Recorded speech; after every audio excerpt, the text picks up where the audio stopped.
pH에 대해서 얘기를 좀 드릴게요. 그 다음에 EC도 덩달아 얘기를 드릴 건데, 재배를 하면서 제일 중요한 게 pH EC입니다. 그다음에 pH는 어떤 특징을 가지고 있고 EC는 어떤 특징을 가지고 있는가에 대해서 들어보시면 아 진짜 중요하구나, 마구마구 그냥 비료를 줄 일이 아니구나, 이런 생각을 하실 수 있습니다. 물, 토양의 산도, pH에 대해서 설명을 드릴게요. 산도는 pH고 EC는 전기 전도도예요. Electricity Conductivity. 뭐 영어 발음은 안 좋은데 전기가 얼마나 잘 통하느냐고. pH는 P가 파워예요. 그 다음 H가 수소이온 할 때 H예요. 그래서 pH라고 합니다. 자, 요거는 제가 양주에서 찍은 거예요. 옛날에 양주에서 호박 컨설팅 할 때 찍었는데, 보시면 요렇게 텔을 둘렀어요. 얘도 텔을 이렇게 두르고 있죠. 그러면 이런 거 책에서 찾아보면 뭐라 나오느냐, 가리결핍이다 이렇게 나옵니다. 아, 죽었다 깨도 가리결핍은 아닙니다. 여기 보시면 얘는 전체가 누렇죠. 그 다음에 얘도 텔을 두르죠. 이렇게 텔을 두르죠.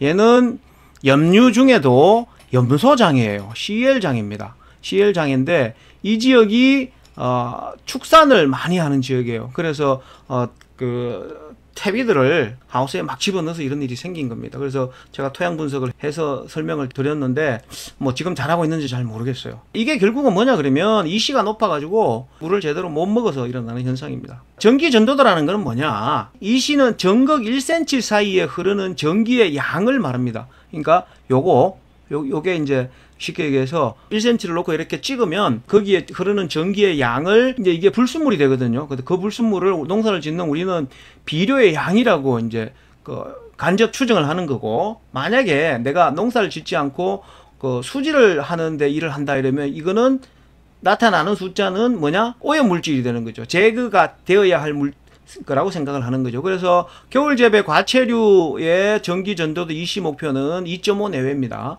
물을 많이 주는 시기에는 이 정도, 뭐 1.8까지 괜찮고요. 그 다음에 사과 같은 경우는 여름 사과, 홍로까지는 한 1.5 정도가 되는 게 좋고요. EC가 부사류 같은 경우는 1.5가 되면 색이 잘 안 납니다. 그래서 0.3 정도가 됐을 때 좋고, 체리 같은 경우는 이거보다 많이 낮아야 됩니다. 그래서 요거는 워터 매트라 그래가지고 저희가 이제 산발이라고 이제 부르는데, 세 개의 이제 핀이 있어요. 이렇게 한 15cm 정도 되는 거 이렇게 딱 찌릅니다. 토양을. 그러면 위에 뜨는 게 토양 수분이고요. 얘는 76%예요. 농사짓기 적당하죠. 그 다음에 2.2 적당하죠. 그 다음에 토양 온도가 17.4도 이렇게 나옵니다. 이렇게 측정을 해가면서 농사를 지어야만 농사가 쉽습니다. 그래서 우리가 목표하는 게 만약에 2.5였다 겨울 재배하는데, 그러면 3.0까지는 괜찮아요. 그러면 이제 비료양을 주는 거죠. 그러다가 나무가 좀 이상해서 측정을 해봤더니 3.0이 넘는다. 그러면 그때부터 이제 비료양을 줄이시면 돼요. 근데 비료를 계속 줬는데 너무 많이 달려가지고 너무 많이 있다가 얘가 EC가 2.0까지 내려온다. 그럼 지켜보는 거예요. 비료양을 조금 더 늘려가면서. 근데 1.8 이하로 떨어졌다, 1.5까지 떨어졌다 이러면 난리 난 거예요. 그러면 그때는 이제 특별하게 비료를 해야 되죠. 그래서 EC를 알고 있으면 내가 비료를 더 줄 거냐 덜 줄 거냐를 금방 파악할 수 있는 거죠. 점적호수 바깥으로 새끼뱀 하나 정도, 15cm 정도 되죠. 옆으로 놓고 밑으로 해서 흙을 걷어내고 거기 흙을 한 줌을 풉니다. 그래가지고 종이컵에 토양을 딱 넣고 탁탁탁 바닥에 한 두세 번 치고 꽉 채웁니다. 그리고 물을 한 컵, 두 컵, 세 컵, 네 컵, 다섯 컵을 넣는데, 이 물은 가능하면 정유수를 하면 좋은데 농가장에서 어려우니까 정수기 물을 쓰시는 게 좋습니다. 그래가지고 저어가지고 10분 정도를 둬요. 그러면 EC 측정을 했더니 얘는 간이 EC 측정기예요. 포터볼로 해가지고 들고 다니는 거예요. 제가 양액 재배를 하면서도 많이 썼던 거거든요. 여기 보면 1.64가 나오거든요. 그래서 계산하기 복잡하니까 0.5로 봅시다. 측정 어떻게 하냐 그러면, 희석 토양이 0.5가 나왔어요. 0.5가 나오면 모도씨를 해줘야죠. 5개를 희석했으니까 0.5 곱하기 5를 했더니 2.5가 나왔다. 그럼 얘는 과체류 토양에서 적당한 토양이죠. 그래서 근데 단 이제 이 물이 EC가 높았다 그러면 빼줘야 되는데, 농가들 뭐 현장에 가보면 정수기들 다 있더라고. 그래서 정수기 물이면 굳이 안 빼도 됩니다. 그래서 했더니 얘는 본 토양은 과체류 재배에 적당한 토양이다 이렇게 말할 수가 있습니다. 그 다음에 pH는 어떻게 측정하느냐 그러면, pH는 1대1법을 씁니다. 아까 EC는 전기 비료 농도는 1대5법을 써가지고 모도씨를 해줬고, 얘 같은 경우 1대1로 해서 그대로 읽습니다. 그래서 토양 똑같이 그 흙을 떠서 아까 채취했던 그 흙을, 그래서 다시 물을 붓습니다. 흙이 요만큼 찼다고 보고 물을 부어요. 그래서 물이 자작자작 할 정도로 놓고, 그리고 난 다음에 한 10분 있다가 이제 측정을 하는데, 여기에다가 요걸 찢어가지고 집어넣는 건데, 그 상등액으로 측정이 되거든요. 그래서 pH가 요 보시면 4.0에서 7.0 나와 있죠. 요런 거를 구하셔야 돼요. 사람들이 pH를, 모든 물질을 산도에 따라 가지고 구분을 했는데 0에서 14까지 구분을 했어요. 그 가운데를 7이라 그러고 중성이라 그랬어요.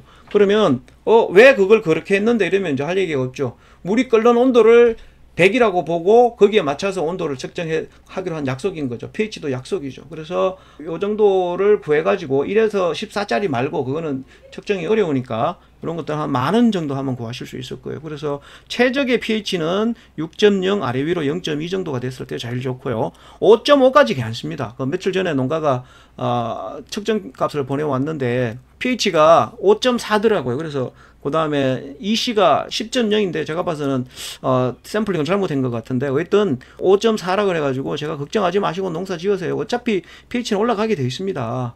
우리가 시설 재배를 하면 칠산태 비료를 많이 쓰기 때문에 올라가게 돼 있거든요. 그거에 대해서는 뒤에 설명을 드리기로 하고, pH가 높이는 법은 석회가 제일 좋아요. 그러면 작기 중에는 석회를 못 넣으니까 크레포논이라고 탄산칼슘을, 석회를 곱게 갈아가지고 계면활성제 5% 넣어가지고 만들어 놓은 게 있어요. 그럼 요거를 점적옷으로 집어넣는데 디스크식으로 돼 있는 것들은 잘 안 빠져나요. 그래서 살짝 풀면 괜찮거든요. 얘가 325메시가 나오기 때문에 점적호수가 막히거나 뭐 그런 일은 별로 없습니다. 그래서 1000평에 한 번 넣을 때 한 2kg 정도 넣어가지고 pH가 역정 범위가 될 때까지 반복을 하셔야 됩니다. 그 다음에 pH를 높이는 거는 저희는 구연산을 씁니다. 그래서 낮은 산도의 물을 공급을 해야 되는데, 구연산에 대해서는 뒤에 한 번 더 설명을 드릴게요. 오늘 드리는 얘기 중에 얘가 제일 중요합니다. 왜 중요하냐 그러면 완전 개념의 차이거든요. 그러면 토양의 EC와 pH가 이가 각각 이 차이가 난다고 가정을 했을 때, 이게 진짜로 이 차이인지 얼마가 차이 나는지에 대해서 설명을 드리는 거예요. 1번 토양하고 2번 토양이 EC도 이 차이가 나고 pH도 이 차이가 나요. 그런데 토양 EC 차이는 5 빼기 3 하면 2 차이예요. 이만큼 차이가 나는 거고, 토양 산도 pH는 7 빼기 5를 하면 2인데 단순히 이 차이가 아닙니다. 이거 로그 함수예요. 로그 함수인데 여기 10을 깔고 앉아 있어요. 10성으로 이렇게 바뀌는 거예요. 그러면 얘가 여기 밑에 10을 깔고 앉아 있는 거예요. 이걸 7-5가 하면 2가 나요. 그러면 10의 2성. 10의 2성 얼마예요? 100이죠. 10의 3성은 1000이 되죠. EC 2 차이 나는 거는 그냥 2m 차이 나는 거예요. 그 다음에 pH 2 차이 나는 건 10의 2성 100m만큼 차이가 나는 거예요. 뭐 말을 하자면. 그러면 2m를 교정하는 게 쉬울까요? 100m를 교정하는 게 쉬울까요? 답은 나와 있는 거죠. 그래서 그만큼 pH가 중요한 겁니다. 그래서 pH 적정치에 2 차이 나는 데들 많이 있습니다. 많이 있는데 그것들은 많은 노력을 해야 돼요. 그래서 만약에 순서를 잡는다 그러면 2m가 아니고 100m 쪽을 먼저 관심을 가져야 되는 거죠. 그래서 2m는 그냥 펄짝 뛰면 2m 날아갈 수 있는데, 뛰어갈 수 있는데 100m는 뛰어가려면 한참 힘듭니다. 그래서 pH가 그만큼 중요합니다. 그래서 즉 산도 2 차이는 100 차이가 난다는 거예요. 오늘 꼭 다른 건 다 잊어버리더라도 요거는 꼭 기억했으면 좋겠습니다. 자, 초기 생육기에는 pH가 올라가게 되어 있어요. 왜 그러냐 설명을 드릴게요. 물은 H2O죠. 물이 분해가 되면 어떻게 되느냐, 수소이온 하나랑 OH 수산기가 하나 나옵니다. 수산기가 얘는 마이너스죠. 그러면 H가 많이 되면 산성이죠. 아까 얘기했던 pH가 파워 오버 수소죠. H가 많이 생기면 상대적으로 산성이 되는 거고, 수산기가 많이 나오면 상대적으로 알칼리가 되는 거죠. 요게 암모니아테죠. 플러스 이온들이에요. 가리이온도 플러스 이온이고, 칼슘 이가, 마그네슘 이가도 다 플러스 이온이에요. 그러면 세상이 공평해야 돼요. 하나가 줬으면 하나가 나와야 되죠. 그래서 얘가 흡수가 되면 수소 이온이 나오죠. 그러면 어떻게 되냐? pH는 떨어지게 되어 있습니다. 이렇게 마이너스 이온의 대표적인 질산태 질소라든가 황산이라든가, 여기서 하면 돼야 되는데 인산이라든가 요런 놈들은 흡수가 되면 마이너스 이온인 OH가 나오게 됩니다. 그러면 어떻게 된다? 알칼리 쪽으로 가게 되죠. 초기에는 식물이 질소를 많이 먹죠. 질소를 많이 먹고, 그 다음에 인산도 먹습니다. 초기에는. 그렇게 되면 OH가 땅속으로 많이 나오게 돼요. 수산기가 많이 나오게 되니까 당연히 pH는 올라가게 되어 있습니다. 그 다음에 생육 후반기로 가면 비대도 하고 칼슘하고 마그네슘도 많이 필요하기 때문에 알칼리 쪽에서 산성 쪽으로 바뀌죠. 통상적으로 노지 재배나 이런 쪽은 뭐 차지하더라도 일단 저희가 이제 질산태 비료를 많이 써요. 흡수가 잘 되기 때문에. 그래서 관주형 비료를 많이 쓰는 조건에서는 pH가 자꾸 올라갑니다. 그래서 아까 5.4 되는 농가 가만히 놔둬도 올라가니까 놔두라고 했던 게 이런 이유입니다. 그래서 재배를 많이 하면 많이 할수록 토양의 pH는 계속해서 올라갑니다. 제가 이런 얘기를 어디 가서 드렸더니 비료 쪽 농대 나온 사람인데 이해를 못 하더라고요. 책에는 화학 비료를 많이 쓰면 산성 쪽으로 간다고 이렇게 써놨거든요. 근데 현장은 안 그렇습니다. 그래서 왜냐 그러면 이 질산태 비료를 많이 쓰기 때문에 그런 현상이 생겨요. pH에 따라서 유해물질이 나옵니다. pH가 7.5 저희들 한 7까지도 보거든요. 되면 요거는 뭐 그냥 읽어 두시고요. 제일 중요한 게 암모니아 가스가 발생이 돼요. 암모니아 가스가 발생이 돼 가지고 pH가 7.0, 7.5가 되면 가스가 팍 터집니다. 탁 쳐서 장애를 일으키는 거죠. 장애를 일으켜가지고 노집 재배가 되든 시설 재배가 되든 그렇게 되죠. 특히 이제 시설 재배에서 겨울 재배를 하는 데 있어가지고 환기가 안 되는 철이 있거든요. 뭐 눈이 오거나 안 그러면 너무 바람이 많이 불거나 뭐 이런저런 상황에 의해서 날이 흐려서 그렇게 되면 가스가 이제 축적 안에 많이 잡혀 있죠. 그렇게 되면 뿌리털도 타게 되고 그 다음에 이파리도 태워버리죠. 근데 산성적으로 가면 뭐 5까지는 괜찮은데 저희가 한 4.5 정도 보거든요. 4.5가 되면 뿌리털이 타기 시작합니다. 거기서 이제 제일 중요한 게 또 뭐냐 그러면 망간이에요. 망간은 이 금속들은 산도가 내려가면 내려갈수록 용해도가 늘어나요. 그러면 어떻게 되느냐? 망간독을 일으키죠. 그 망간독이 과수 쪽에 특히 사과 쪽에 어떻게 나오냐 그러면 적진병으로 나와요.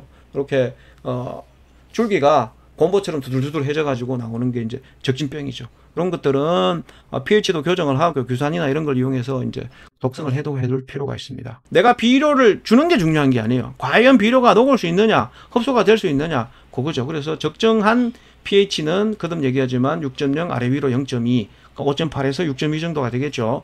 철분에 대해서 설명을 드리는데 철분이 노란철이죠. 노란색 파우더철. 걔는 6.2 정도 되면 얘가 이제 EDTA 철인데 6.2 정도가 되면 흡수율이 확 떨어집니다. 제가 양액 재배를 처음으로 시작하는 농가한테 갔는데 좀 상태가 안 좋더라고. 그래서 관주를 어떻게 하느냐, pH 세팅 어떻게 해놨냐 그랬더니 6.5로 세팅을 해놨다고. 급액되는 거를. 왜 그랬냐 물었더니 업자가 이렇게 하라 그랬다고 그러더라고. 그러니까 여러 가지 설명을 해주고 5.5로 지금은 심각하니까 5.0으로 해서 관주를 해라 그렇게 얘기를 해줬는데 나중에 많이 좋아졌다 그러더라고요. 그래서 얘는 DTPH철이고 얘는 13에서 14%가 나오는데 얘 같은 경우는 6% 정도가 나옵니다. 반 정도 나오죠. 얘는 물철이라 그랬는데 얘는 저거 선지 같아요. 그래서 얘는 많이 비쌉니다. 그래서 10까지도 흡수가 되는데 저희들은 아민철을 써요. 아미노산에 철분이 붙은 거예요. 그래서 pH에 관계없이 흡수가 잘 이루어지고 있습니다. 혹시 필요하면 연락을 주세요. 보시면 어린 놈인데 멀칭을 걷었죠. 이렇게 멀칭을 걷었죠. 뭐냐? 가스가 발생이 됐어요. 그래서 뿌리가 타가지고 색깔이 이렇게 탈색이 됐어요. 이거는 가스 장애로 발생이 된 거고 지금 제가 찍은 건데 사람들이 이걸 이렇게 보여주면 뭐냐 그러면 마그네슘 결핍 아니에요, 고토 결핍 아니에요 이렇게 하거든요. 그건 절대 아니에요. 얘는 철 때문에 발생이 된 거예요. 그리고 얘 같은 경우는 어떻게 되느냐, 연맥 사이가 이렇게 되죠. 됐을 때 얘도 철결핍이에요. 철결핍이 이루어졌는데 얘들이 이제 어렸을 때 이렇게 됐다가 나중에 위에 쪽 쭉 올라가고 지가 나이가 먹게 되면 이 전체가 누래지죠. 그 마그네슘 결핍이라고 그러죠. 얘가 출발이 어디서 되느냐 그러면 철에서 출발을 했거든요. 그래서 이런 것들은 후기에 마그네슘을 아무리 쳐도 해결이 안 됩니다. 뭐 당연히 저희는 해결할 수 있는 방법이 있죠. 요거를 갖다가 뭐라 그러냐 그러면 철 유발성 마그네슘 결핍이다 이렇게 얘기를 해요. 그러면 뭐 아시겠지만 철로 시작이 됐기 때문에 철로 해결을 해야 됩니다. 그건 다음에 이제 기회에 설명을 드리고요. pH가에 따라서 비료의 용해도입니다. 요 정도 됐을 때 제일 흡수가 잘 된다는 거죠.